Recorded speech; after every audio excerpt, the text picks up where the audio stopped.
Nouvelle sortie de l'Union africaine en faveur du Zimbabwe. Le président de la Commission de l'Union africaine, Moussa Faki Mahamat, a appelé ce 25 octobre à la levée immédiate des sanctions imposées au Zimbabwe. Dans un communiqué, il a réaffirmé l'appel de l'institution panafricaine à une levée immédiate et inconditionnelle des dites sanctions qui pèsent sur l'économie et le développement de ce pays d'Afrique australe.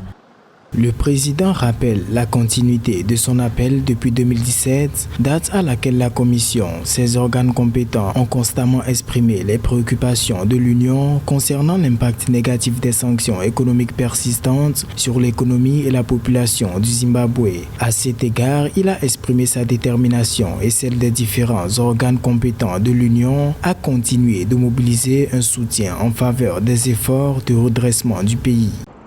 Depuis 2002 que des sanctions économiques ont été imposées au Zimbabwe, le pays est en proie à une forte inflation et à des pénuries de produits de base tels que le carburant, l'électricité et l'eau. Pour les autorités zimbabwéennes, la levée des sanctions devrait permettre d'attirer les investisseurs occidentaux au Zimbabwe après près de 2 décennies d'isolement économique.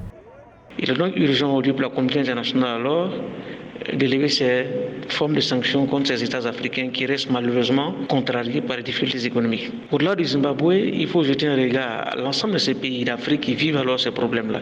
Où malheureusement, ce sont des peuples qui font les frais, bien souvent des sanctions qui sont orchestrées contre certains dirigeants en tant que tels.